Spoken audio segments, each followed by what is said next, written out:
Lideramos el camino de la opinión pública y buscamos que la cultura del debate alcance consensos y soluciones a los problemas de nuestro país.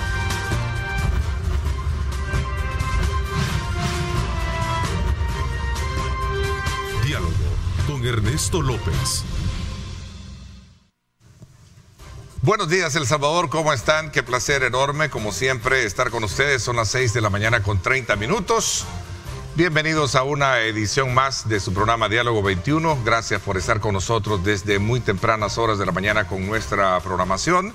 Vamos de inmediato, por supuesto, a saludar a todos y cada uno de ustedes. Y sobre todo también, pese al resultado que se tuvo el día de ayer en el partido contra Canadá, nuestra selección nacional, pues ahí están los resultados. Hubo un buen esfuerzo, una dedicación, pero también hay muchas preguntas en el camino, ¿verdad?, que hacerse sobre lo que verdaderamente está pasando al interior de la selección nacional de fútbol, que quieras o no, siempre, y como lo decíamos acá con nuestros invitados, siempre despierta esa pasión, a pesar de los infructuosos resultados o esfuerzos que se tienen, ¿verdad?, como el día de ayer que se perdió. Pero bueno, ahí están los resultados y eso debe de servir como punto de partida para los dirigentes, para los que están al frente de lo que es el fútbol en nuestro país, ¿verdad? Colocarle el énfasis que se requiere para poder hacer del fútbol rey, ¿verdad?, una de las grandes apuestas estratégicas del país. Así es que a todos los muchachos de la selección nacional, pese a la situación, pues vaya nuestro reconocimiento. Pues hoy vamos también a hablar de política. Por supuesto, quiero darle la más cordial bienvenida a la diputada Marcela Villatoro del Partido Arena. Gracias por acompañarnos. Muchas bienvenida. Gracias.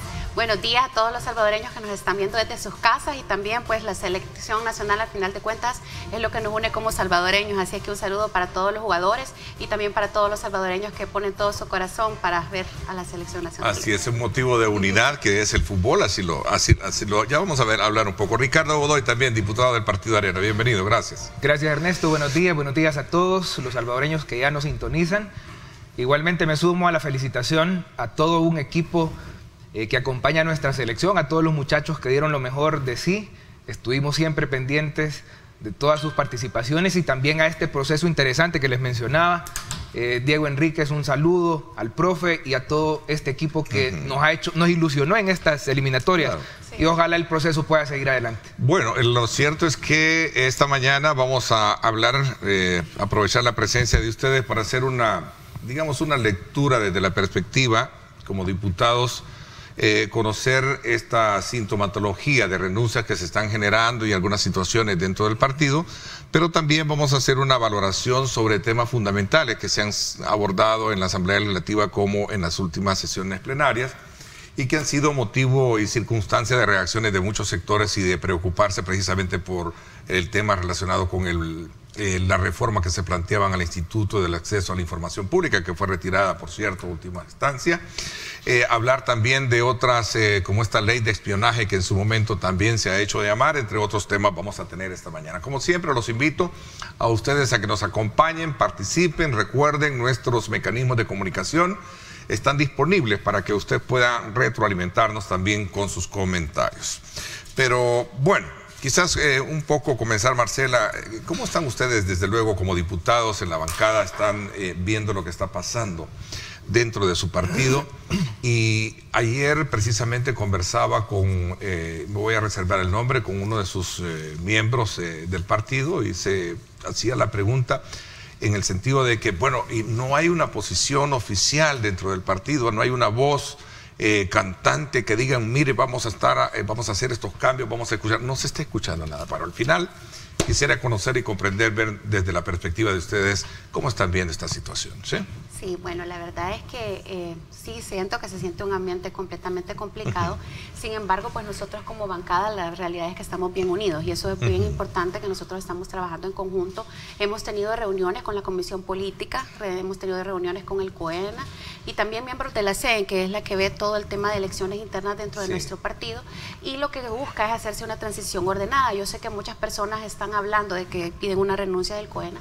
Sin embargo, pues no se puede quedar acéfalo la institución como tal, y está establecido dentro de nuestra normativa interna la forma de elección de candidatos para que tomen posesión del cargo como miembros del COENA. En este momento pues se están haciendo esos cambios ahorita dentro de la dirigencia del partido. El presidente Salguero está interim mientras se hacen las elecciones internas de nuestro partido Arena.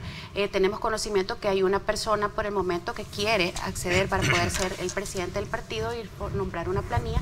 Y nosotros pues realmente estamos siguiendo esos lineamientos. Claramente están acostumbrados Arena a ser un partido presidencialista, es lo que ha pasado todo el tiempo. Sin embargo, pues ahora creo que lamentablemente, o para bien o para mal, nosotros los diputados terminamos siendo la voz del partido, y eso es lo que nosotros estamos tratando de pedirle también a las personas que son afines a nuestro partido y que confían en nosotros, que nosotros estamos haciendo nuestro mejor trabajo, que estamos luchando dentro de la Asamblea Legislativa y tratando de ser esas voces que están representándolos a ustedes. Lastimosamente es bien complicado dentro de la misma, porque los diputados del oficialismo únicamente se dedican a faltarnos al respeto, nunca tienen posiciones serias sobre las discusiones dentro de los planteamientos en la Asamblea, y no les gusta, por ejemplo, en las comisiones cuando nosotros llegamos y les decimos, miren, bueno, estos son nuestros temas que nosotros vemos como diputados dentro de la Asamblea Legislativa, que creemos que debería de agregarse en las discusiones de las leyes, o debería de invitarse a ciertas personas para que pueda tenerse una discusión más seria,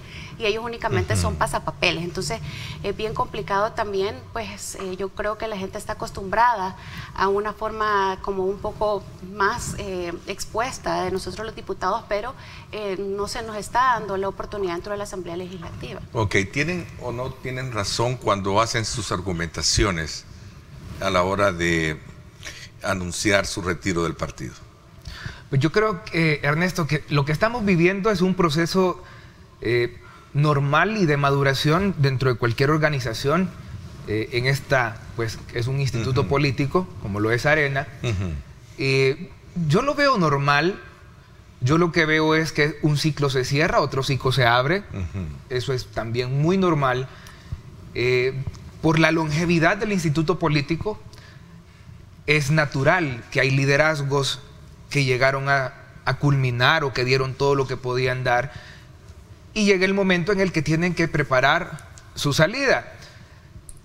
Lo que pasa es que está la diversidad, que existen diferentes formas de cómo poder hacerlo. Y como siempre hay egos en medio de esto, pues yo creo que hay algunos que han optado por mejor señalar, hacer una crítica, y aquí aprovecho y me bajo de este bus. Algunas son razonables, otras a mi criterio no lo son. Lo que sí estoy consciente es que habemos una nueva generación, como tal lo describe Marcela, que estamos dispuestos a dar lo mejor de sí, que en un escenario que se ha vuelto complejo, muy complicado, en donde hay mensajes, en donde hay discursos enlatados que ya rayaron después de un año de estarlos escuchando, y que la realidad está alcanzando ese discurso, porque aún a 9 meses casi de la nueva asamblea, del nuevo ejercicio en donde el legislativo ya no contrapone al ejecutivo, en donde el judicial ha sido tomado y todo se suma a una sola fuerza, que es Casa Presidencial, la pregunta es a los salvadoreños: ¿ha cambiado algo en este país? ¿Está viviendo mejor? ¿Le alcanza más el dinero? Hemos visto a final de año cómo estadísticas nos demuestran que hay salvadoreños que han dejado de comprar productos de la canasta básica porque ya no los pueden adquirir, porque estamos sufriendo una inflación que esa sí es histórica en el país. Digestic nos decía a final del año pasado que la canasta básica ha sufrido el incremento histórico en 20 años, el más grande. Vemos cómo los recibos del agua, a pesar de todos los millones que se le han orientado a ANDA, una nueva ley de aguas que la vendieron, que iba a solucionar el problema del agua potable y del costo a los salvadoreños, del acceso al agua potable de los salvadoreños, recibos de agua que se están incrementando abismalmente. Esos son los problemas que creo que podríamos comenzar a atender, y que el Ejecutivo, la bancada oficialista y todos los esbirros que rodean a este gobierno deben de entender.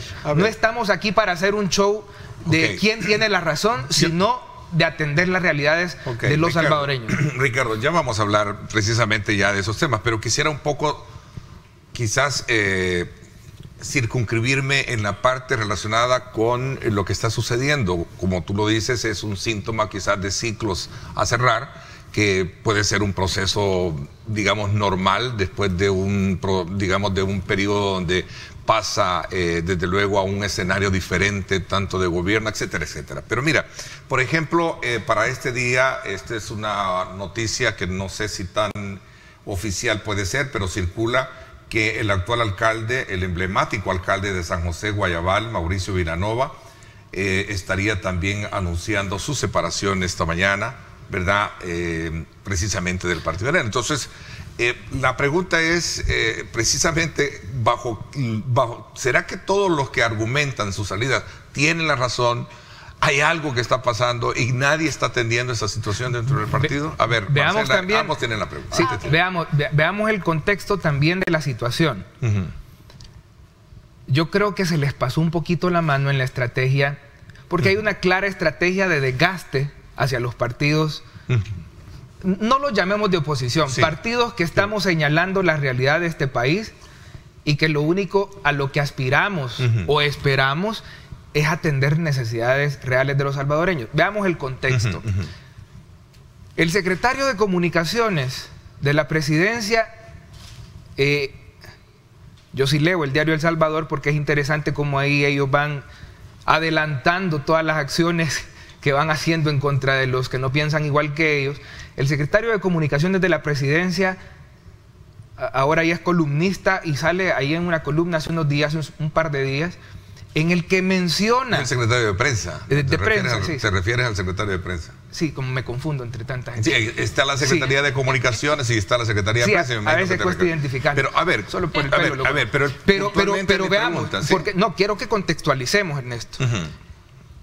Y ya chotearon esa estrategia, o sea, como que ya se les pasó la raya, porque estamos viendo que ellos comienzan a anunciar en los panfletos del gobierno, en los medios de comunicación del gobierno, hasta semana y media antes las renuncias de funcionarios, no solo de Arena, también de otros partidos.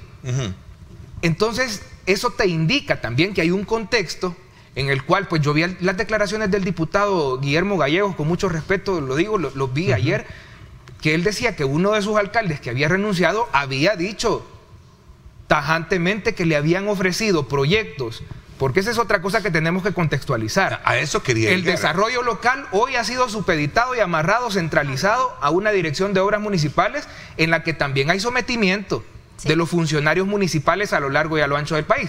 Pero sigamos con el contexto. ¿Ha habido una experiencia propia de haber sido tentados bajo esa lógica de que si existe eso? Han habido alcaldes, por ejemplo, que hemos platicado. Yo he platicado con algunos miembros del partido que nos dicen, miren, nos vienen a buscar y nos dicen varios ofrecimientos. Entre ellos uno, que la Dirección de Obras Municipales va a ser la que va a ejecutar todos los proyectos que nosotros como alcaldía les presentemos.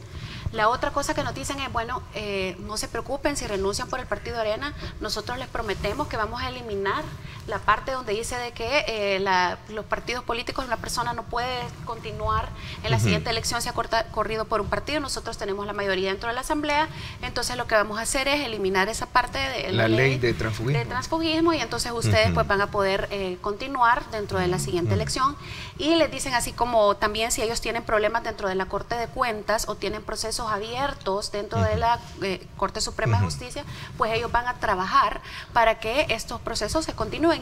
Y no es algo extraño, hemos visto personas que estaban dentro del partido político nuestro, renunciaron y de repente pues todos los problemas que tenían legales han desaparecido de la nada. Entonces es prácticamente, porque es claro... Entonces sí existe a criterio de ustedes una especie de soborno político. Algunos, ¿sí? Y también por eso nosotros una especie de sobornos políticos, si queríamos y el partido puso un aviso también ante la Fiscalía General de la República para que se hicieran las averiguaciones al respecto. Ok, ¿han movido ustedes esa parte legal para poderlo entonces de alguna manera denunciar que se está generando ese tipo de se presentó un aviso a la Fiscalía en ese sentido. Estaba viendo un poco el tema del resultado. Tras las últimas elecciones, Arena saca 35 alcaldes, ¿cierto? ¿Verdad? 35, gana 35 alcaldías. Hasta este momento creo que son 21 los que se han retirado, ¿sí? Sí, una cosa así. Estamos hablando de... Ahí está, por cierto, ese dato que nuestro equipo de producción logramos empatibilizar estadísticamente con base a los resultados que se han tenido. Estamos hablando precisamente de un impacto territorialmente muy significativo, Ricardo. Sí, pero también eso... No nos podemos quedar solo con el encabezado o solo con lo que significa la renuncia del mero funcionario. Porque cuando te vas al territorio, por lo menos yo he platicado con alcaldes, con equipos, municipales, en donde hay concejales, en donde hay directores, la estructura partidaria que rodea al funcionario electo en ese municipio.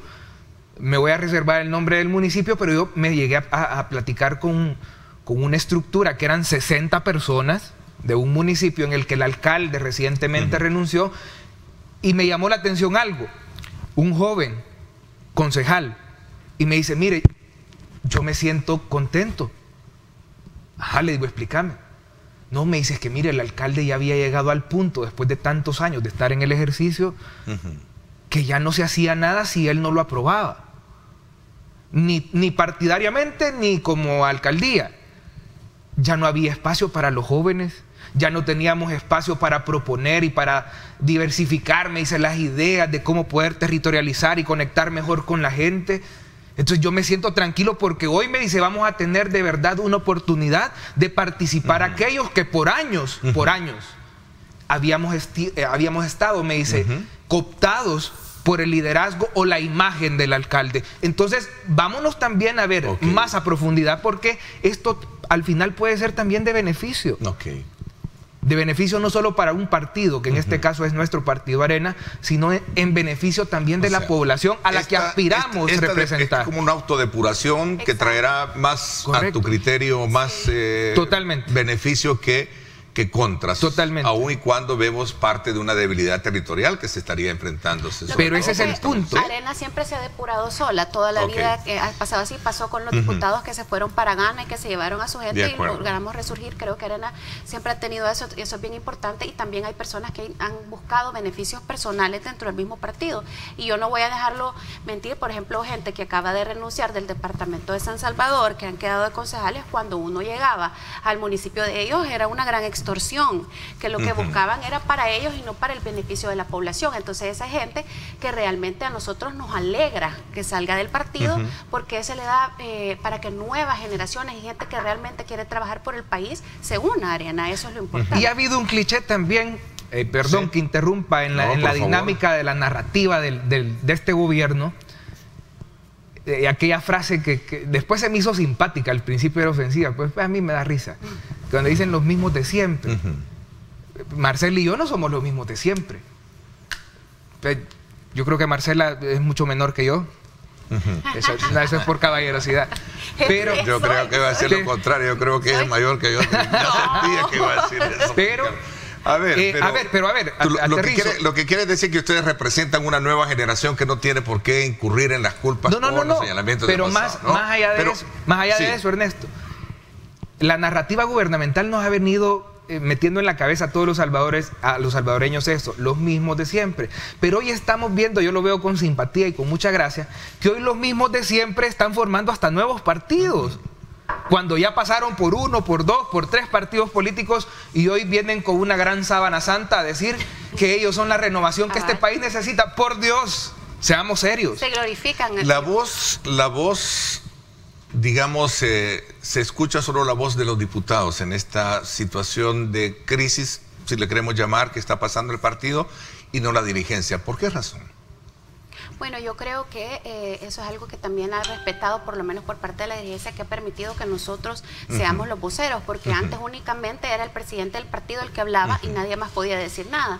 Entonces ahora creo que con el caso de don Eric Salguero se nos ha permitido que nosotros pues ejerzamos nuestro liderazgo y podamos hablar con nuestras estructuras. Cada uno de nosotros representa un departamento, y por lo menos en mi caso, o en el caso de nuestro jefe de bancada, el doctor Portillo Cuadra, nosotros representamos San Salvador y tenemos una relación con el director de San Salvador, y nosotros a través de él pues le damos el lineamiento de estructura. ¿Será que podría haber más o en el caso de el alcalde de San José Guayabal, otros también funcionarios que puedan de alguna manera emitir renuncias? Sin duda, Ernesto.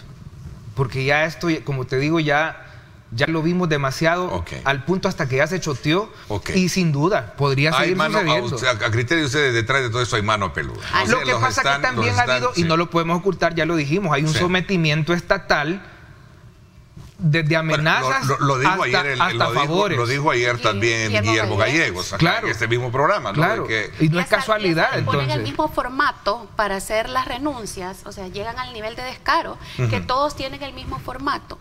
Bueno, hay un ex colega de Ricardo que es el que anda detrás de todo eso también, hablando. También suyo. Sí, en el caso de Arturo Magaña, ¿verdad? Que él también, pues a mí no ha hablado conmigo, pero sí me han contado varios que los ha llegado a buscar. Así es que también pues. Ayer, por cierto, el exdiputado Godoy de Santa Ana también, junto con otro grupo de militantes de su partido, también anunció su retiro, ¿no? Bueno, yo creo que el caso de... Yo a Josué le tengo mucho cariño, él y yo somos muy buenos amigos.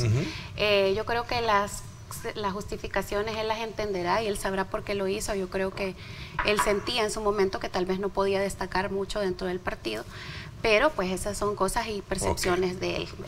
Vale la pena en este análisis concluir con que no es quien se va, sino es quien queda, y la proyección y el potencial que tiene.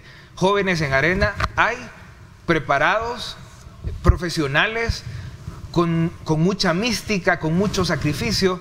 Y vale la pena resaltar que esa es la juventud, que esa es la nueva generación, o eso es a lo que aspiramos, ser un partido renovado, transformado, por las condiciones que hayan sido, no importa, pero vamos en ese camino, porque ya se demostró que lo que se vende con demasiado ímpetu y quiere dejar demasiadas expectativas en la población, lo único que le queda es bajar, y es lo que estamos viendo con el Partido Nueva Idea.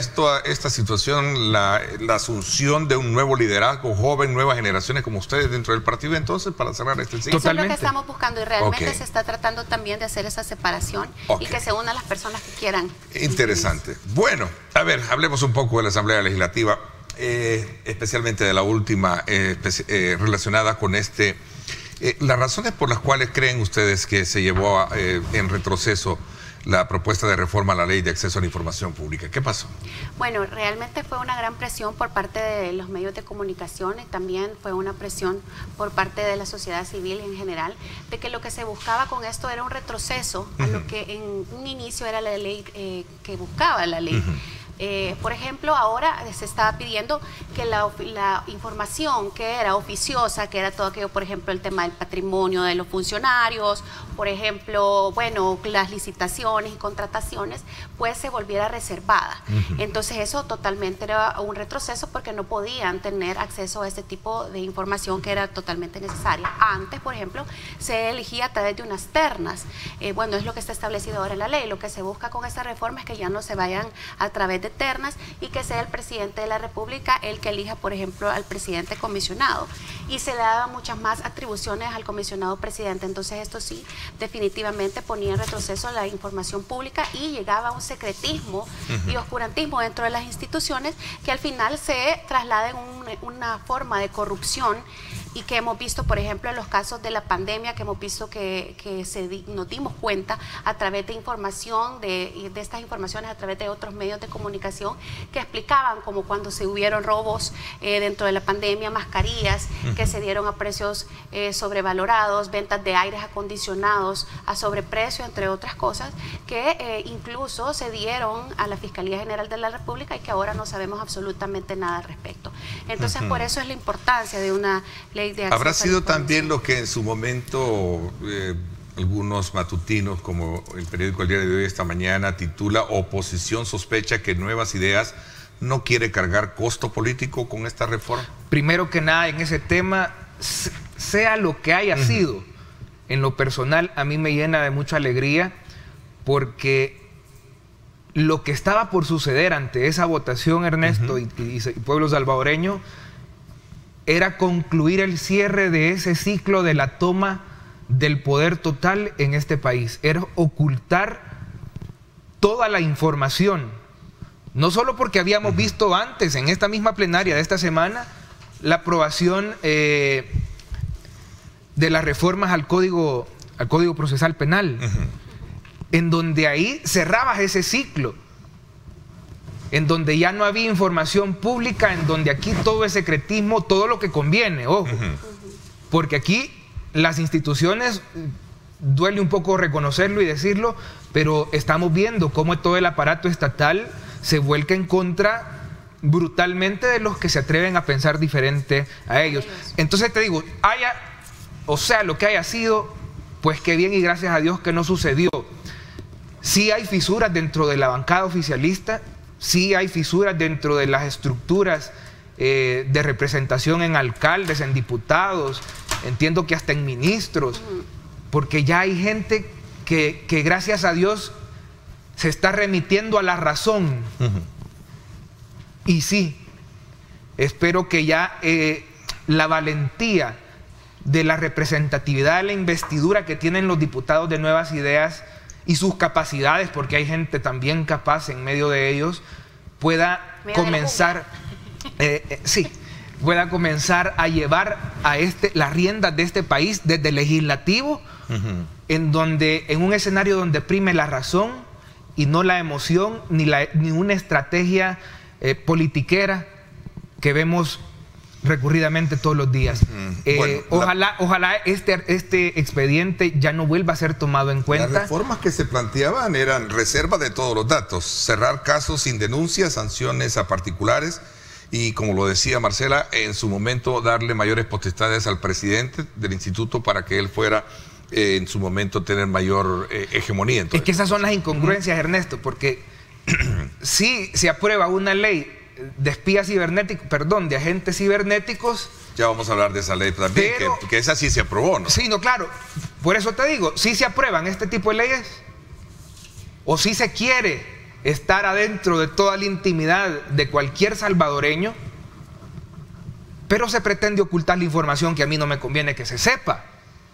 Porque las reformas, esas reformas a la ley de acceso a la información le quitaban la potestad que tiene el Instituto de Acceso a la Información de poder declarar información que incluso por decretos ejecutivos o legislativos o lo que sea que tengan reserva, declararlos abiertos y públicos, como viajes, como salarios, como asesores, como contrataciones o un sinfín de cosas que en 10 años que ha estado en práctica esta ley ha ayudado, y eso no lo puedes negar.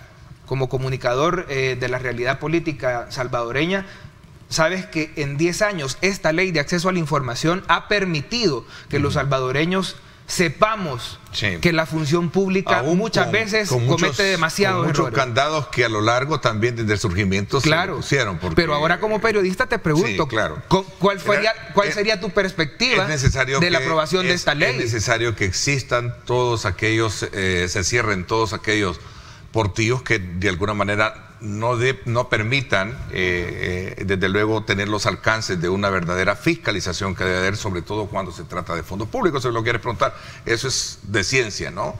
Sí. Es correcto. Pero bueno, voy a hacer una pausa comercial. Cuando regresemos, a ver, ¿y esta ley que se aprobó, cómo la están examinando? Ustedes han en su momento escuchado declaraciones que sin duda alguna creen que detrás de todo esto lo que busca es el espionaje político, ¿verdad? Y al menos así, de esa manera muy categórica, he visto posturas de partidos como los que ustedes representan, es decir, la oposición, frente a lo que sí se aprobó en la Asamblea Legislativa, a no, digamos, como es el caso de esta nueva ley que permite estas reformas, que se hicieron para poder de alguna manera, según lograr establecer ciertos parámetros que den vigencia a el tema relacionado con las investigaciones digitales. Así es que vamos a hacer una pausa y regresamos con más.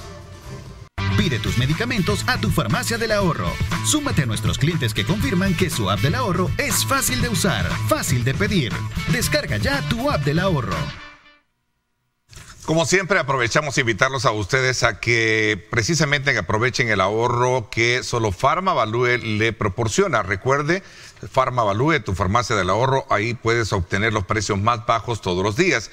Visite cualquiera de nuestras 24 sucursales o llámenos al 2520-3520. 2520-3500, o si lo prefiere pida sus medicinas a través de tu app del ahorro, fácil de usar, fácil de pedir, descárgala ya en Google Play, iOS o App Gallery. Así es que desde ya Farmavalue, tu farmacia del ahorro, te brinda todos los días del año sin restricciones. Pide tus medicamentos a tu farmacia del ahorro. Súmate a nuestros clientes que confirman que su app del ahorro es fácil de usar, fácil de pedir. Descarga ya tu app del ahorro.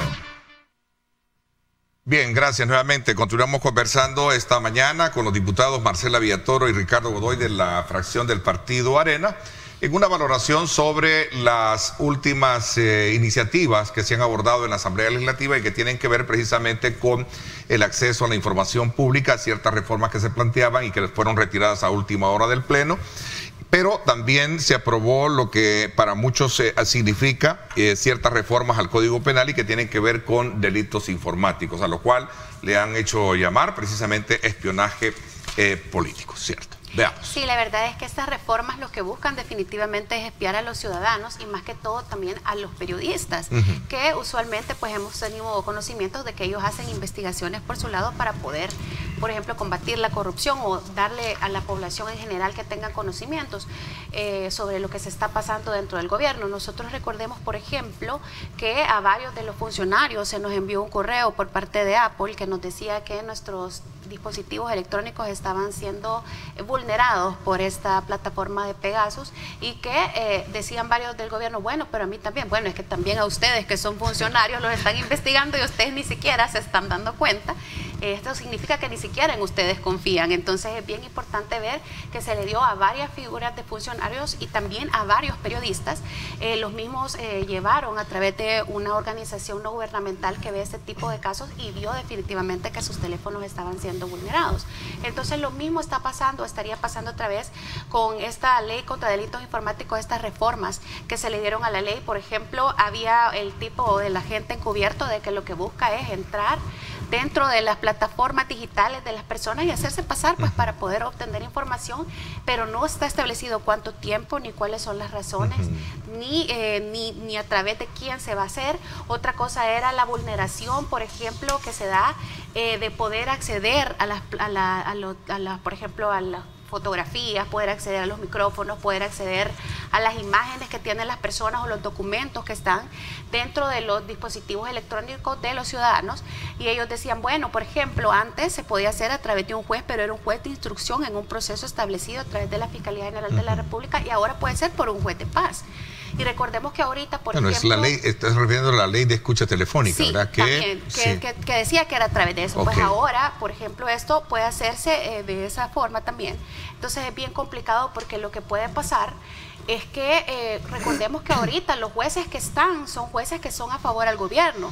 Lo vimos, por ejemplo, en el caso que tuvimos con una persona, una abogada que se refería a una diputada y le decía, bueno, le ponía un pensamiento y decía, bueno, se está burlando de mí, está haciendo difamaciones y se presentó ante la fiscalía. La jueza le dijo de que definitivamente eso no era ningún tipo de delito y posteriormente a las horas fue retirada de su cargo. Entonces, por eso mismo es muy peligroso jugar con este tipo de situaciones que ponen en riesgo también la libertad de los ciudadanos. Y recordemos también que nuestra Constitución misma nos dice claramente que, por ejemplo, es inviolable las comunicaciones dentro de nuestra intimidad y todo eso dentro de nuestro hogar. Entonces, sí es bien complicado, deja a los ciudadanos con sus derechos vulnerados y sobre todo, pues, por ejemplo, podemos ver que podría llegar a formarse un tipo de corrupción a través de este tipo de situaciones y vulnerar los derechos de los ciudadanos. No sé si tú quisieras agregarle. Ok, a ver, sí, Ricardo, ya te doy la palabra. Solo quiero un poco comprender mejor esta situación. Uno de los elementos que sostienen la argumentación de su aprobación es precisamente castigar delitos que en su momento han sido evidentes cuando se trata de dañar el honor también de las personas.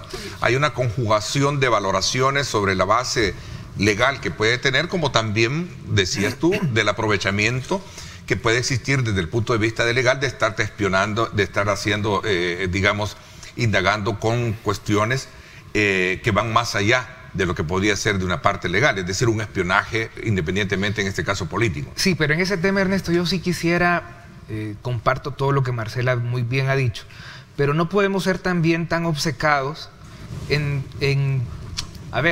dar declaraciones ligeras y decir que esto solo va a servir para espionaje. No.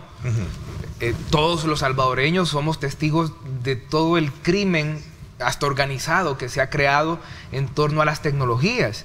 Hemos visto cómo muchísimos salvadoreños han sufrido no solo vulneraciones en sus cuentas, hemos visto cómo bancas digitales de bancos en este país han tenido una serie de problemas de denuncias, de demandas, porque sus cuentas han sido vaciadas. Ojalá esta ley también sirva para perseguir a estos criminales cibernéticos. Ojalá también sirva para perseguir a aquellos que desviaron los $30 de la Chivo Wallet o todas esas vulneraciones que la misma Chivo Wallet tiene y que ningún salvadoreño tiene ninguna explicación por ninguna institución de este país. O sea, no podemos ocultar, mi punto es, no podemos negar que sí se necesita una legislación en este tema. Lo que pasa es que volvamos a ver el contexto. No solo el texto de la letra, el texto y la letra de una ley, sino también analicemos el contexto. Hablas de un arca muy abierta. Lo que pasa es decir, que es un arca muy abierta, porque aquí han habido el honor de muchas mujeres que se les ha... ¿verdad? Pero entiendo un poco el parecer al que tú planteas. Por ejemplo, puede ser que, yo le voy a dar un ejemplo, a mí me han vulnerado cientos de veces, me han hecho memes, se han burlado, pero también es parte de ser funcionario. De ser figura pública. Que ser figura pública y uno tiene que, ni modo, sobrevivir con eso, pero tampoco hay personas también que hacen otro tipo de cuestionamiento. De acuerdo. El problema, y ahí sí quiero cerrar, perdón. Lo que pasa que hemos visto en el contexto que el aparataje estatal es bastante agresivo con todos aquellos que le van arruinando o que le distorsionan su narrativa hacia la población. Entonces, en ese es el punto en el que nosotros decimos, hay tantos vacíos o los vacíos que el texto y la letra de la ley están dejando, que podría ser que esto sea utilizado para un espionaje cibernético de todos aquellos disonantes a la narrativa gubernamental. Eso es lo que se ha dicho, pero no podemos desnaturalizar la discusión y decir que esto es innecesario. No, también hay muchos delitos cibernéticos que merecen una legislación. Sí, porque yo recuerdo, y esto es bien importante acotarlo, en el contexto de la anterior legislatura también se hablaba precisamente de establecer eso. Bueno, el tema de las escuchas telefónicas fue un punto que se aprobaron en las legislaturas pasadas. Ernesto, solo veamos hacia afuera y veamos los ejemplos. El tema de las escuchas telefónicas es un tema tan delicado, no solo en la legislación nacional, sino también en legislación comparada por organismos como la ONU. Hemos visto cómo expresidentes en otros países vecinos han sido hasta apresados y condenados por escuchas telefónicas. Aquí tenemos a exfuncionarios. Ernesto, pero aquí... precisamente por el tema de la vulneración del tema de la ley de escuchas telefónicas. Correcto. Tenemos a un fiscal, ¿verdad? Correcto. Procesado con ese delito también. Y ya hay expresidentes también en vecinos países que han llegado a pagar condenas por escuchas telefónicas. Lo que pasa es que aquí estamos normalizando todas estas situaciones, porque no es mentira que en este gobierno ya lo están haciendo y muchos ya lo ven hasta con normalidad. Eso no puede seguir pasando. Hay un tema que también, bueno, miren, a propósito, estoy viendo acá el hilo de nuestra cuenta en Facebook, a raíz de que tú mencionaste al secretario de prensa. Sí, un saludo. Sí, aquí acaba también de mencionarlos a ustedes y dice... queda claro que los que se llaman jóvenes y de nueva generación no tienen ni un ápice de sentido político, ni mucho menos de lectura política, porque de ser así, y habla precisamente de la cuenta de Marcela, y tú y Ricardo también ya hubiesen renunciado. Obvio que son de los privilegiados, dice. El privilegio, ¿cuánto nos costó a nosotros? Sí. Obvio que son de los privilegiados. Dice. No, eso a raíz de lo que tú lo mencionaste. Sí, claro. Y por eso ya le di like también y le dejo ahí un saludo muy efusivo. Y no se trata de eso, señor secretario. Se trata de ver la realidad. Una realidad que nos está alcanzando a los salvadoreños y que no todo en este país puede circunscribirse a una discusión política electoral. No, es que hay realidades que atender. De eso estamos hablando. No se enojen, no se enojen. Nosotros no somos enemigos de nadie, porque esa también es una parte de la narrativa que ustedes quieren establecer. Aquí no hay enemigos, aquí hay opiniones contrapuestas bajo argumentos. Cuando estemos listos para esa discusión, sigámonos escribiendo y ojalá podamos debatir también. No, y también, Ernesto, sí es bien importante establecer eso, que dentro de la misma Asamblea Legislativa hay personas que al final de cuentas también tienen su cierto grado de coherencia. Por ejemplo, cuando estábamos viendo la ley de agentes extranjeros, que casi se aprueba dentro de la Asamblea Legislativa, recordemos es otra que era, quedó pendiente, que quedó ¿verdad? pendiente. Claro. Y Son que dos que han sido retiradas casi a última instancia. Claro, y fue algo que surgió también de la presión internacional y que también surgió de todo lo que se estaba hablando a través de la sociedad civil. Y yo creo que, por ejemplo, el presidente de la Asamblea Legislativa lo tenía muy claro. Entonces creo que sí hay personas con las que se puede hablar de una forma tranquila, personas con las que se puede discutir y que son unas personas que son bastante educadas. Yo creo, lo he visto en el caso de Ernesto Castro, no puedo decir lo mismo de otras personas dentro de su bancada que son bastante malcriados, pesados, digámoslo así, que son gente que no les importa jugar con la moral de las personas y no le importa menos si es mujer. Entonces yo creo que se puede llegar a ese tipo de consensos siempre y cuando pues se llegue al respeto de las personas y que se incluyan también todas las discusiones, los planteamientos que la oposición quiera poner o quiera platicar, ¿verdad? Eso es muy importante. Bueno, sí, tengo acá la carta ya de renuncia de Mauricio Vilanova como alcalde de San José Guayabal, ¿verdad? Entonces es esto prácticamente ya es oficial. A ver, antes de que cerremos este ciclo de conversación con ustedes, ¿qué postura van a asumir ustedes o cómo están examinando otro de los grandes temas que sin duda alguna toca la sensibilidad de la población y es este que se está esperando a partir del ofrecimiento que se hizo de presentar cuanto antes una nueva ley que esté relacionada con las pensiones? ¿Cómo ustedes están examinando este escenario y qué esperan tener y qué postura va a tomar la fracción frente a lo que llegue? Bueno, la verdad es que este es un tema que siempre ha sido discutido en todas las legislaciones, lastimosamente pues tienden a politizarlo. Yo creo que esto no debería de ser un tema político, sino que tiene que ser un tema de país, porque estamos jugando realmente con el tema de los salarios de los salvadoreños y la importancia de eso.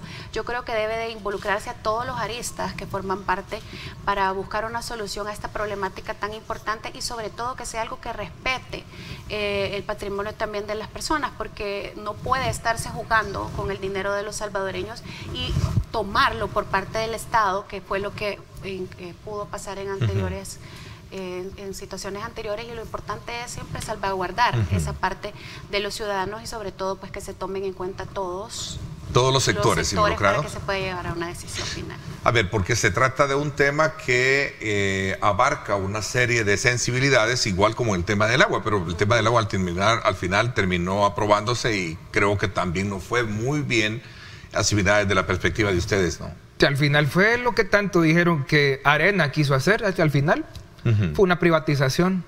Al final, quien fue el beneficiado fue los estratos más altos de este país. Al final no le están solucionando el problema del agua potable, ni la distribución, ni del costo a los salvadoreños. Al final terminó siendo más de lo mismo. Y hoy con la ley de pensiones, ¿qué espera? ¿Que sea lo mismo? El punto con la ley de pensiones, Ernesto, es que no es un tema politiquero. El tema de pensiones es un tema de demasiada tecnicidad, que hay que verlo desde la perspectiva racional y no pasional. No pueden seguir utilizando este tema para hacer campaña política electoral.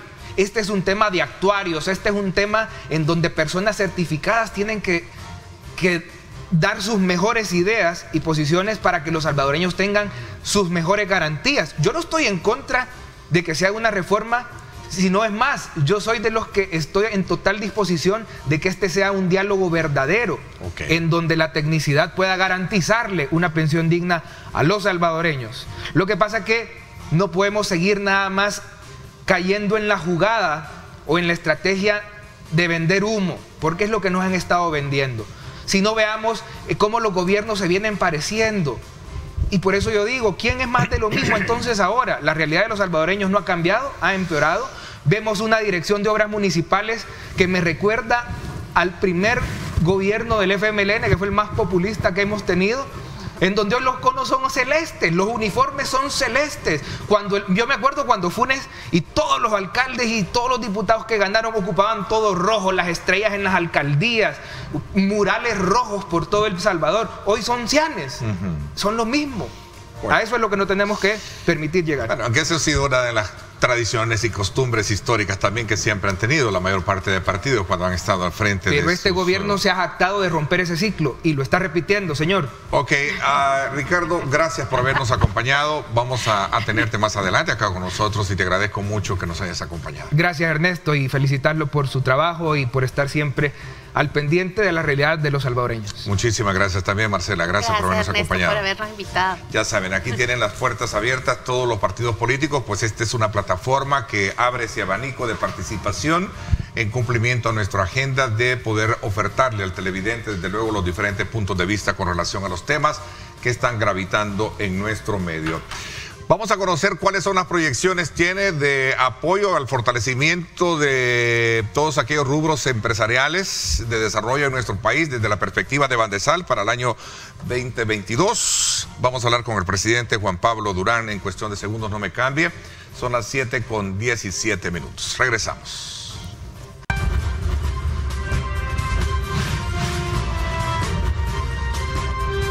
Diálogo con Ernesto López. Bien, gracias nuevamente por estar con nosotros a esta hora de la mañana. Agradecemos como siempre ese especial espacio de atención que usted le presta a nuestra programación para continuar informándose y por supuesto también en el análisis pertinente de temas importantes del país. Quiero darle la más cordial bienvenida al presidente de Bandesal, Juan Pablo Durán. Bienvenido, gracias por acompañarnos. Muchas gracias, Ernesto, siempre es un gusto estar en tu programa. Qué bueno que vamos a hablar de todas las proyecciones de Bandesal para el año 2022. Sin duda alguna, cuando se nos presenta la palabra Bandesal, venimos de una época crítica golpeado por la pandemia. Sí. Bandesal jugó un papel muy importante en todo eso, voy a partir de ello, reconociendo de que muchos sectores que en su momento obviamente iban a ser golpeados por todo el cierre que se dio, pues estos tuvieron esa inyección de capital para poder soportar, digamos, la inclemencia de momento, ¿cierto? Sin duda, Ernesto, tuvimos el honor de recibir una responsabilidad muy grande por parte del presidente Nayib Bukele en el sentido de canalizar Firempresa, que como su nombre lo dice, Fideicomiso para la Recuperación Económica de las Empresas Salvadoreñas. Hoy en día ya es un modelo que está siendo analizado por varios países, por varias economías, que comprenden el enorme impacto positivo que esto ha tenido. Y no es para menos, son 33.323 créditos que se entregaron en 11 meses y que obviamente salvaron a igual número de empresas que de no haber recibido este financiamiento en estas condiciones tan especiales, difícilmente hubieran podido superar la crisis. Tuviéramos una mortandad de empresas que no quisiera imaginar, principalmente en la micro, pequeña y mediana empresa. Muchísimas de ellas han dependido de ese financiamiento en las condiciones tan buenas, un año de gracia plena, 3%, 10 años para pagar, hasta $500,000, sin garantía inmobiliaria. Eso son condiciones únicas que solo se podía hacer a través de un instrumento financiero de la talla de Firempresa.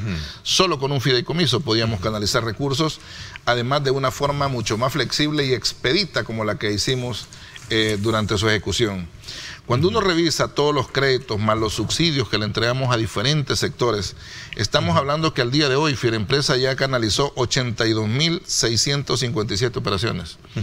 Estás hablando entre subsidios individuales, colectivos, por ejemplo, a orquestas, a artistas, a pescadores, a taxistas, que fueron los sectores más, que digamos, también, más frágiles, más ¿no? frágiles que por también, el cierre, ¿no? Que también salimos a auxiliar.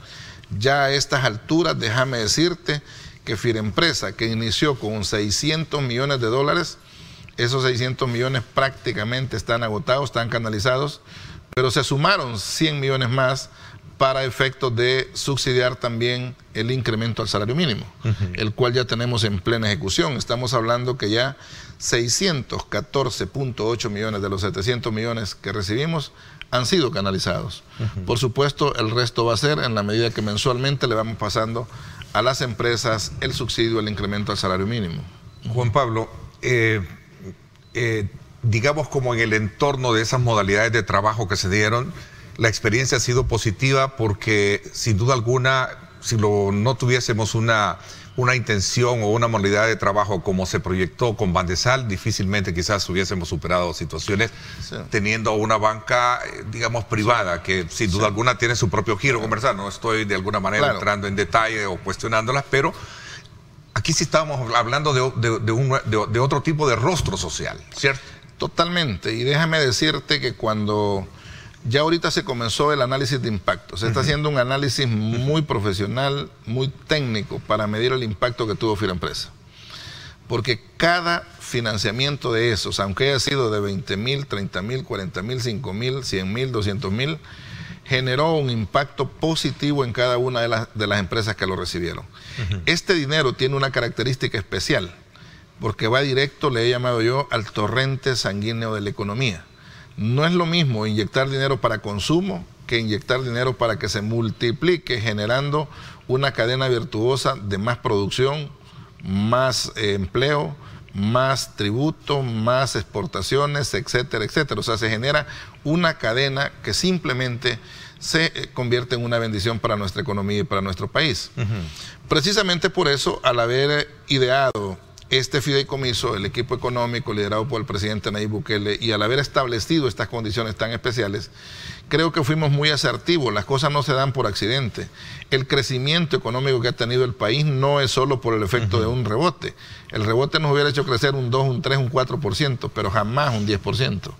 Esos puntos que se crecieron de esa manera y que dejamos atrás la crisis en el primer año post pandemia, bueno, no es post pandemia porque seguimos en la pandemia, que representa que hayamos alcanzado el tamaño de la economía que teníamos antes de la pandemia y todavía tengamos un superávit de 2,5 puntos, eso no lo ha logrado la gran mayoría de países en el mundo. Para nada, todavía están atascados tratando de recuperar lo que ya tenían antes de la pandemia. Dejo como una muestra de resultados de que el rol del Estado es importante, la intervención frente a esto, porque esta ha sido una de las tesis, digamos, de los versados en la economía. Tú no me dejas mentir, eres un hombre de banco, ¿verdad?, de mucha experiencia, y sabes que ha sido un punto de, digamos, de inflexión o de discusión, si es que el Estado debe de ser interventor o no, y que deben de ser privados. Eso es el elemento con el cual cierro.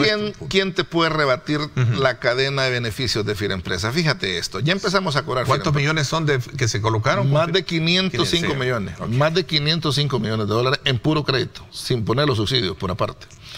Déjame decirte que ya comenzamos a cobrar la cartera y la gente está pagando correctamente, porque no solo hay que ser bueno para colocar, también para recuperar. Y el Estado va a recuperar ese dinero. Por supuesto que es una tasa menor a como lo haya captado. Pues sí, aparentemente hay un gasto, pero si revisas toda la cadena de beneficios que eso trae en términos de generación de empleo, en términos de tributos mismos para el Estado, en términos de dinamización de economía, en términos de salvar agentes económicos como las micro, pequeñas y medianas empresas. O sea, la cadena virtuosa que esto te genera, esto se llama política pública aquí en la India y en la China. Es política pública económica en este caso, que fue oportuna y asertivamente medida justo en el momento oportuno.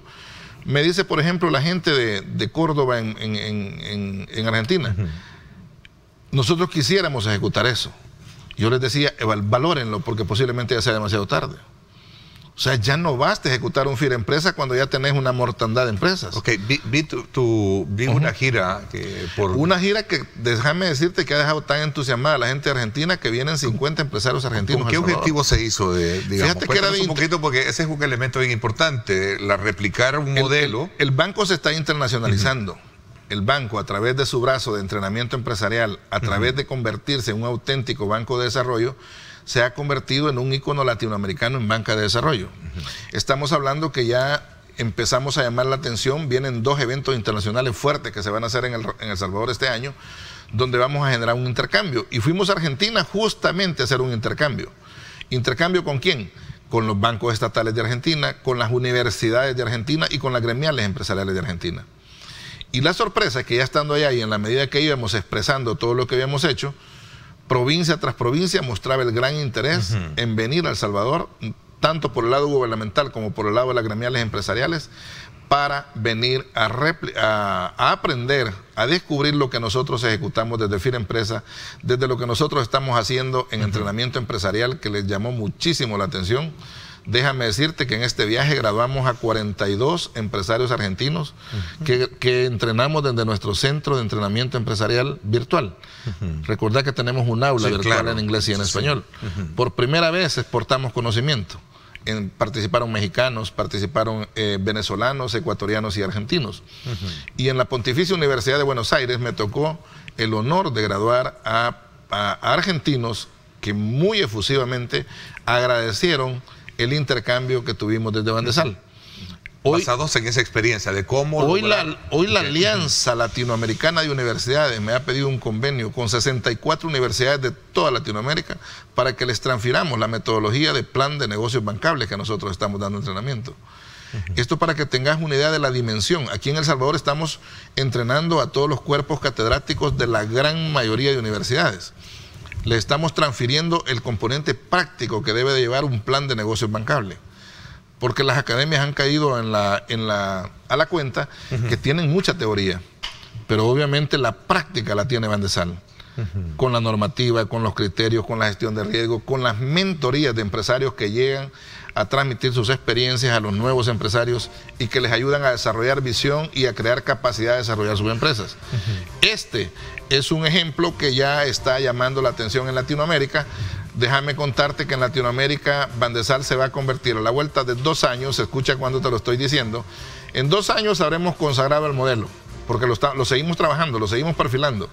El modelo de auténtica banca de desarrollo estará en El Salvador, para ejemplo de Latinoamérica, porque no hay en Latinoamérica una verdadera banca de desarrollo. Irónicamente existe en Suecia, existe en Noruega, existe en Alemania, existe en Estados Unidos, existe en Canadá, existe en los países desarrollados.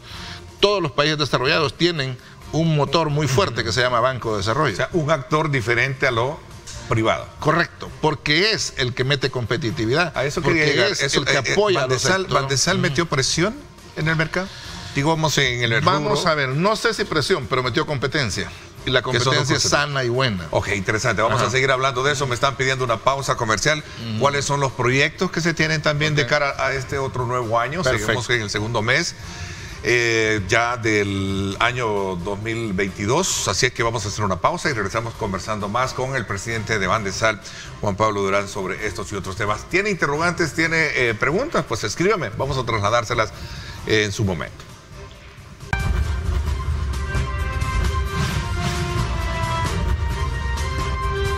Diálogo con Ernesto López.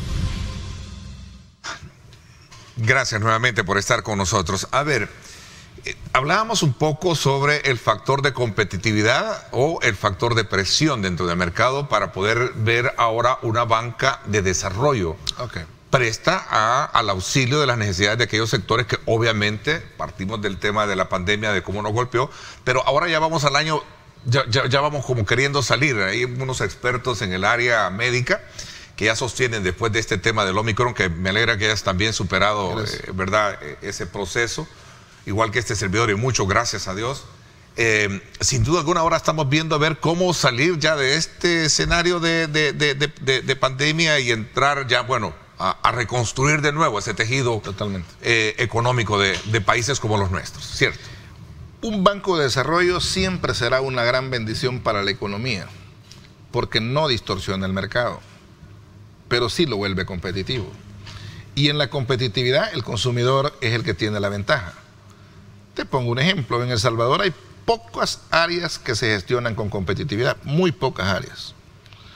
Posiblemente las telefónicas sean unas, donde compiten abiertamente 3, 4 empresas que se pasan dando de galán y eso beneficia al consumidor. Esa competencia sana es bueno en cualquier lugar del mundo para la economía y para los consumidores. Eso no existía en El Salvador. No había un banco que generara la competitividad. En eso se ha convertido Bandesal. Un banco que provee las mejores soluciones en las mejores condiciones, con acompañamientos extras como entrenamiento empresarial, garantías complementarias a créditos productivos, asistencia técnica y asesoría. Todo este paquete que conforma una auténtica banca de desarrollo no existía en el país. Es Bandesal el que llega. Dejó de ser colocador, ¿verdad? Sí, es que no. Quiero ver, me explico bien. Dejó de ser un banco de segundo piso. Sigue siéndolo. Sigue siendo. Hoy es híbrido, porque no nos podemos deshacer de esa cartera así por así. Pero eso es bueno comprender bien cuál es el... Es híbrido, pero nuestra primera prioridad ahorita es la atención directa a los empresarios. Sí, porque eso nos quita la intermediación, bien. Eso nos permite canalizar mejores plazos, mejores tasas, mejores condiciones, periodos de gracia, etcétera, garantías complementarias. Imagínate, ya entrando en materia a las proyecciones que tenemos.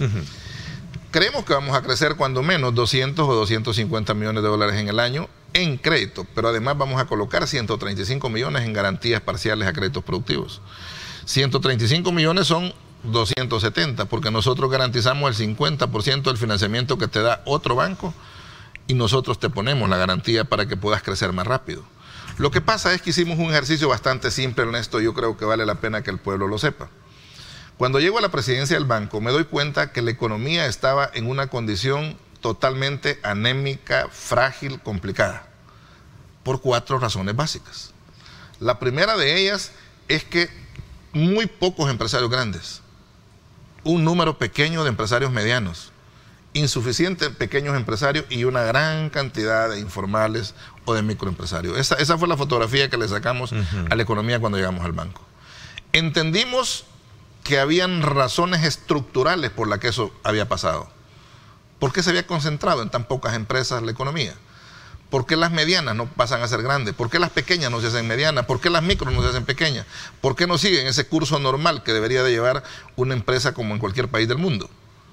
Y empezamos a ver 4 grandes problemas. El primero de ellos es que las micros, las pequeñas y las medianas jamás tuvieron un gobierno que se acordara de ellos y que los potenciara. Jamás. Aquí se hablaba de la MIPE, de la MIPYME o de las pymes, pero nada más como un canto de sirena, pero no había nada concreto que respaldara a ese sector. Con el agravante, que ya voy a explicar, que son lideradas en su mayoría por personas que empíricamente se hicieron empresarios porque nunca recibieron un entrenamiento.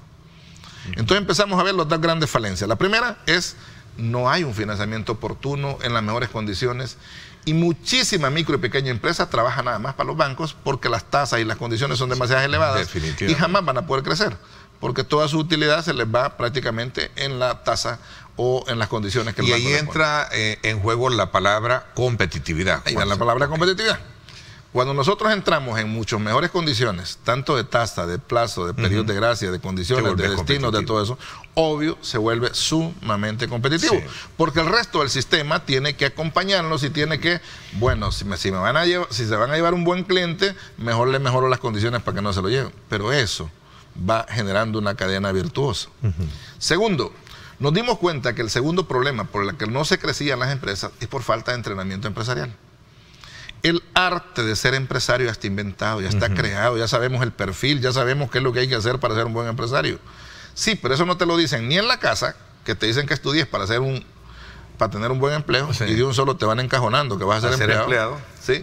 Número 2, no te lo dicen en la universidad, lo que te preparan es técnicamente para ser empleado, ni te lo enseñan en ningún lado. Entonces, si no te lo enseñan en ningún lado, la gente termina siendo empleada. Y entonces, para hacerse empresarios, solo los que traen el ADN de empresario extremo se lanzan al mundo empresarial y muchos de ellos fracasan. ¿Sabes por qué fracasan? Porque al no estar entrenados cometen muchos errores al inicio. Y muchas veces el dinero que prestan no lo pueden pagar, ya quedan mal calificados y nadie más les vuelve a prestar $1. Ahí desperdiciamos recurso humano talentoso, gente que puede llegar a ser grandes empresarios, pero que no recibieron la asesoría, el entrenamiento, la mentoría, el caminito para ser empresarios desde la primera inversión que van a realizar.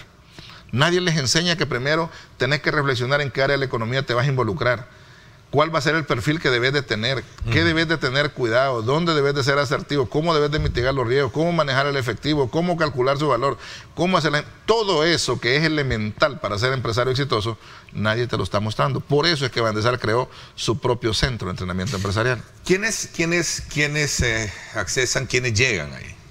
De todo el país, hermano, porque tenemos un centro de entrenamiento aquí en La Escalón, pero tenemos 2 unidades móviles moviéndose por todo el país. Ya estuvimos en Perquín, ya estuvimos en Santa Rosa de Lima, ya estuvimos en La Unión, ya estuvimos en Chalchuapa, ya estuvimos en Santana, ya estuvimos en todos lados, ya estuvimos en San Rafael de Orajuela, ya estuvimos... O sea, nuestras unidades móviles, que son aulas, así físicas, donde damos los entrenamientos, está llegando. Y el que no puede, entra al aula virtual. y en el aula virtual podemos entrenar 1000 personas al mismo tiempo. Conocí de un proyecto de acercamiento con las universidades, que creo que lo mencionabas también, en el caso. Con las universidades les estamos dando transferencia metodológica de nuestros planes de negocios bancables. Hoy, como les hemos llamado, planes de negocios bancables. ¿Qué significa? Que si tú haces un plan de negocios bancable asesorado por Bandesal, una vez te gradúas, porque no te gradúas y no puedes hacerlo, en ese momento tú tienes el derecho que Bandesal te financie. Y comenzás inmediatamente ya con un plan de negocios. Pues sí, o sea, pero mira qué lindo. Yo creo que es la base pero mira qué lindo, tenés tu plan de negocios escrito, sabes perfectamente cuánto vas a invertir, en qué lo vas a invertir, cómo, cuándo y a dónde, y cuando ya tenés todo medido, entonces viene el banco hasta entonces y te da el financiamiento. Ya con el financiamiento tú ya sabes que vas con todo, y todavía el banco te pone 2 fundaciones para que te vayan acompañando a nivel de asesoría técnica, a nivel de asistencia técnica, para que no cometas errores y seas exitoso desde la primera experiencia. Cuando llegas a pequeño y vas a ser mediano, encontramos otro nudo gordiano. ¿Sabes cuál es? Que ya la gente quiere crecer más rápido, pero no tiene suficiente garantía. Necesito 1 millón para crecer más rápido, pero solo tengo garantía de medio millón. Otra vez entra Bandesal con el Fondo Salvadoreño de Garantía, que es un fondo autónomo que manejamos, y ahí te ponemos la mitad de la garantía con una fianza. De manera que vos podés tener el doble de tu capacidad, porque ya estás montado, ya sos un empresario, ya tenés habilidad, ya tenés experiencia. La garantía no es una garantía mobiliaria como en otros. No, por ejemplo, si vas a sacar 1 millón, ¿sí?, y tu inmueble que tenés solo vale medio millón, el banco no te va a dar el millón. Te va a decir, mira, solo te puedo dar lo que me puede garantizar. Ok. Entra Bandesal y le dice a ese banco, dele el millón y yo le garantizo el otro 50%. Eso es bien importante y una buena, digamos, una buena explicación para todos aquellos que están interesados, porque hay muchas preguntas que me están haciendo, que cómo poder lograr ser beneficiado con proyectos de esa naturaleza. Y me imagino que hay empresarios de pocos y... Sí, ya vamos a explicar todo eso. ¿Qué pasa entonces? Cuando te damos ese tercer palancazo, el primero es el financiamiento, el segundo es el entrenamiento, el tercero es garantía complementaria a créditos productivos, culminamos con la parte de asesoramiento y asistencia técnica a proyectos especializados. Imagínate que vas a echar a andar un proyecto ya grande, que te va a costar 4, 5, 6 millones de dólares, que tenés que hacer estudios técnicos, que tenés que hacer estudios de mercado, que tenés que hacer una serie de cosas.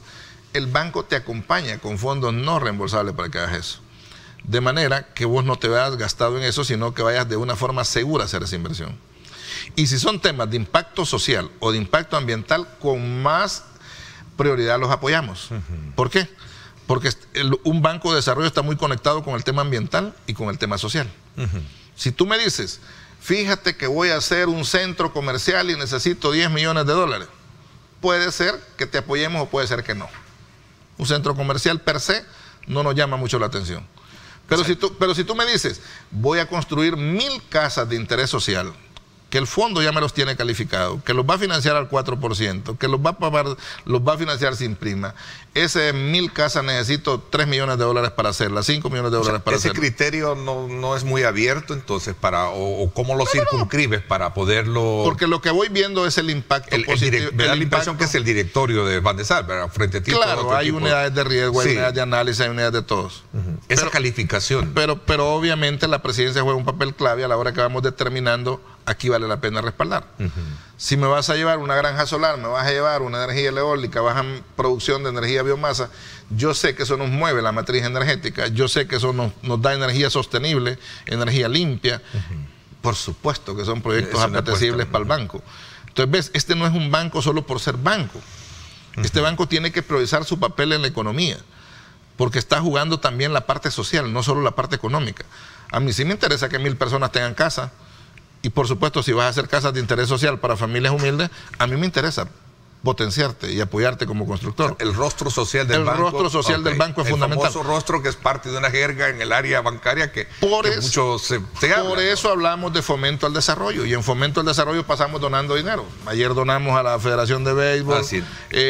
Les hemos donado PICAT a la gran mayoría de federaciones, PICAT de 30, también tiene su otro, digamos, hemos donado en temas de arte y cultura. ¿Hay preferencias políticas para beneficiar a alguien o aquí se califica? Cuéntame eso, porque cualquiera puede pensar, mira, es un nuevo gobierno donde puede haber preferencias y no se les da lo que no son de mi afinidad política. Los bancos de desarrollo, si se contaminan políticamente, no sirven.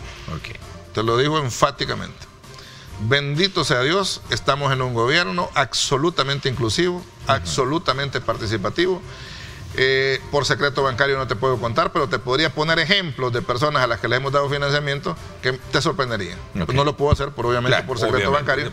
Pero era una pregunta obligada que tenía que hacerte, ¿no? Digamos, obligada en el sentido de conocer realmente la naturaleza de la colocación de ese apoyo, independientemente de quién sea, ¿no? Claro. Siempre y cuando reúna, como tú decías, absolutamente, las condiciones de garantía a través de un plan de negocio. El banco es un poquito más flexible, pero maneja normas y reglas que respetamos como si se tratara de un semáforo. ¿Verdad? El que aplica en verde, el que hay que tener cuidado porque está en el límite de que aplica o no aplica, y el que no aplica. Obviamente, si no aplica, milagros no hacemos favores, no milagros, eso sí que debe quedar muy claro. Nosotros podemos apoyar, podemos ser flexibles, podemos hasta asesorarlo y orientarlo de lo que le hace falta que completar para que pueda aplicar a un financiamiento nuestro. Pero si luego nuestra normativa choca de frente con la realidad financiera de su empresa, puede ser que no le podamos hacer. A ver, aquí alguien me pregunta, y voy a dejarlo planteado para cuando regresemos, porque creo que es bien importante darle respuesta a estas preguntas. Yo tengo, por ejemplo, de negocio una sala de belleza. ¿Puedo encajar en el proyecto del banco? Sí. Siempre vamos a hablar de esto cuando regresemos. Okay. Hay muchas preguntas así. Okay. Cuando volvamos, gracias por estar con nosotros. Okay.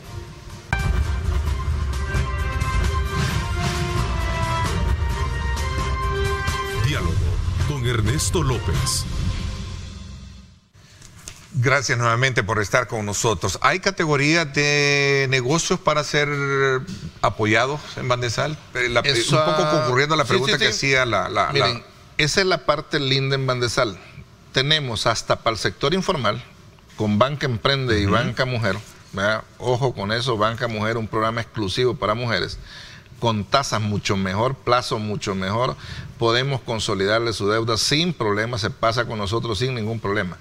Pero luego tenemos todas las líneas formales para las diferentes áreas de la economía, construcción, comercio, multidestino, bueno, hasta para economía naranja, que a veces el término todavía no es muy dominado por la población, pero básicamente la economía naranja está totalmente vinculado con temas de creatividad científica y creatividad artística, fundamentalmente. También pueden ir temas como productos nostálgicos, productos propios que alguien va a exportar. Imagínate, alguien decide hacer un proceso de exportación de comida salvadoreña o de cualquier tipo de productos salvadoreños, artesanías salvadoreñas, todo eso es economía naranja. Todo eso lo financiamos en condiciones especiales, tratando de buscar la mejor tasa, el mejor plazo, las mejores condiciones para quien se involucre en ello. La señora que te mencionó que tiene una sala de belleza, por supuesto que le podemos financiar, remodelarla, ampliarla, comprar equipo, todo lo que necesite, o abrir otra sala de belleza.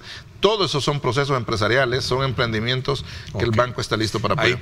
Hay apoyo al micro, mediano, pequeño empresario y gran empresario. Al gran empresario cuando hace proyectos de impacto ambiental y de impacto social. A ver, vi que recientemente hablábamos del apoyo a ciertas... hay una parte social de apoyo a le llamamos fomento al desarrollo. Y en fomento al desarrollo apoyamos arte, cultura, deporte, educación y salud. Esas son 5 grandes áreas donde el banco hace su área de responsabilidad social, que va mucho más allá a la de cualquier otro banco comercial. Nosotros pasamos permanentemente haciendo donativos, o sea, fondos no reembolsables, por ejemplo, a actividades culturales, a actividades artísticas, a actividades deportivas. Nos gusta mucho apoyar todo de orden privado, nada de orden nacional, o sea, nada de orden estatal. O sea, el banco mete sus manos en los temas privados. Por ejemplo, a las federaciones, ya llevamos prácticamente 3 años desde que llegamos de estarles donando apoyo prácticamente a la gran mayoría de federaciones. Les hemos donado un PICAT para que fortalecer sus actividades. El día de ayer donamos $10,000 a la Federación de Béisbol para potenciar también su desempeño. Y bueno, en la medida que van llegando y tenemos la disponibilidad de recursos, también apoyamos becas, por ejemplo, a estudiantes de escasos recursos, principalmente en el área agronómica.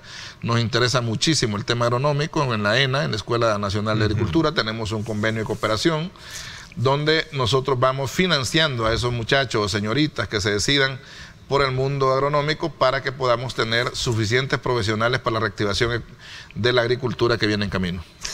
A ver, ¿en qué consiste un convenio que recién vi que se firmó con CNR, por ejemplo, ¿no? Con CNR hemos hecho un excelente convenio porque para un banco es importantísimo tener tramitología expedita con el CNR. Recordate que nosotros somos generadores de mucha actividad económica.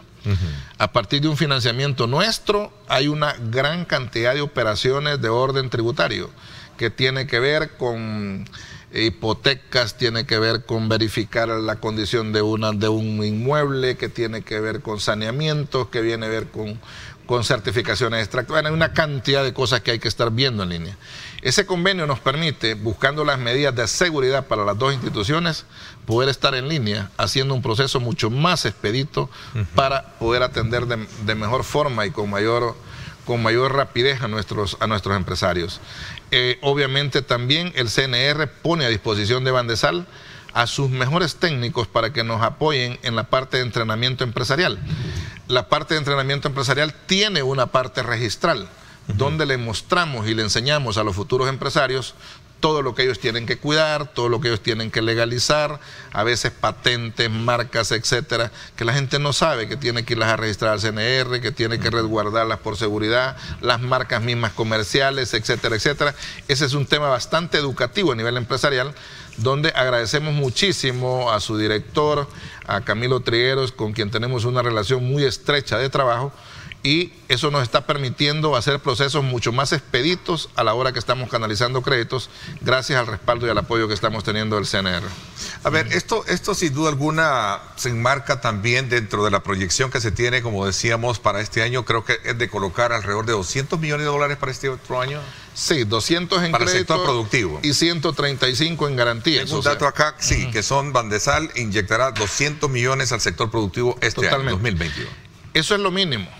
Probablemente rebasemos esa meta porque la demanda es enorme. Y yo en eso sí quiero ser... ¿Y cómo se fondea?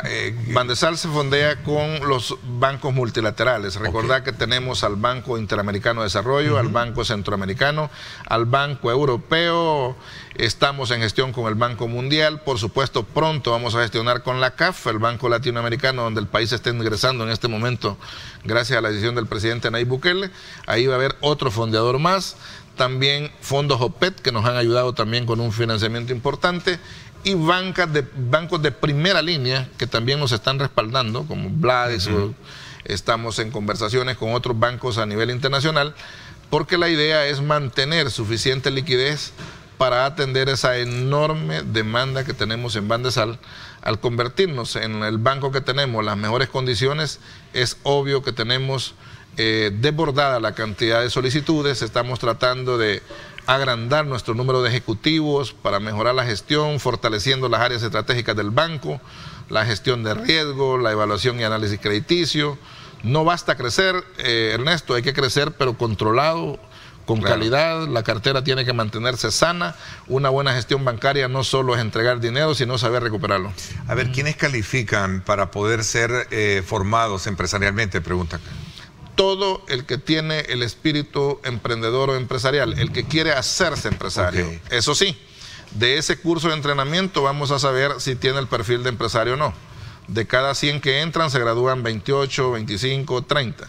¿Por qué? Porque no todos tienen el ADN empresarial.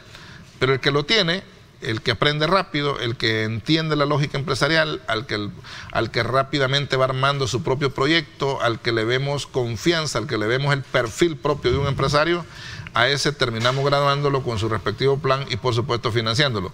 Pero el ingreso no tiene ningún filtro. Todo el que tenga interés puede perfectamente ponerse en contacto con nosotros a través de nuestras redes. Tenemos gente contestando desde nuestro Facebook, desde nuestro Instagram, desde nuestro call center, desde nuestro sitio web, donde quiera que nos contacten.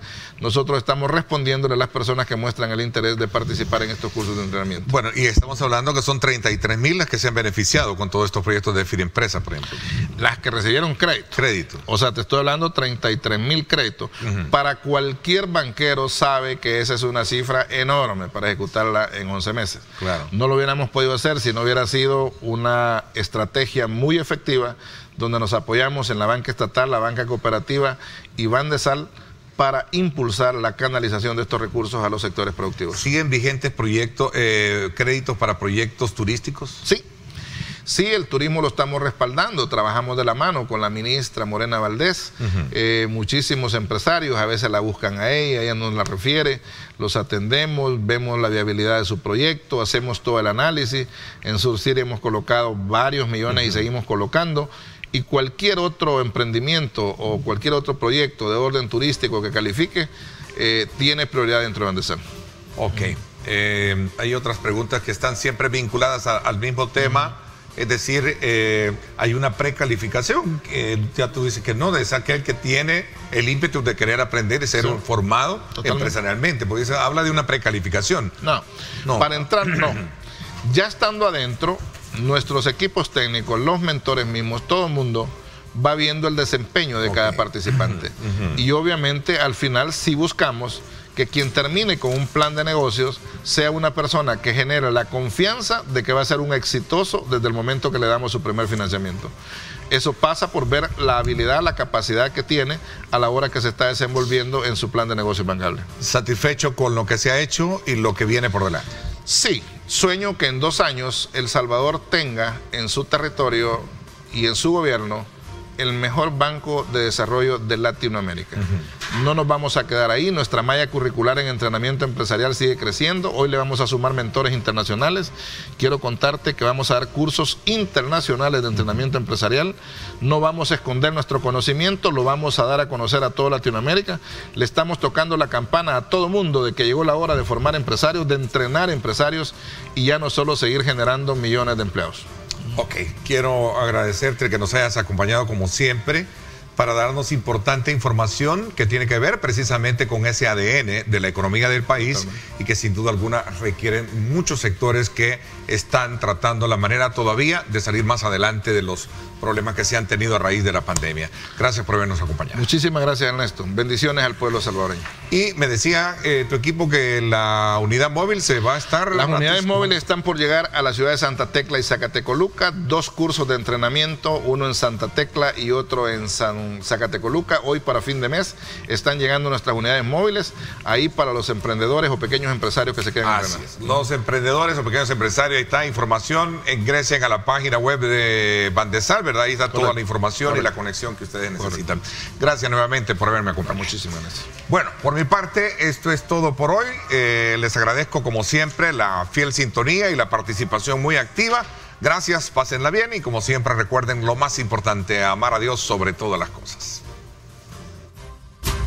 Lideramos el camino de la opinión pública y buscamos que la cultura del debate alcance consensos y soluciones a los problemas de nuestro país.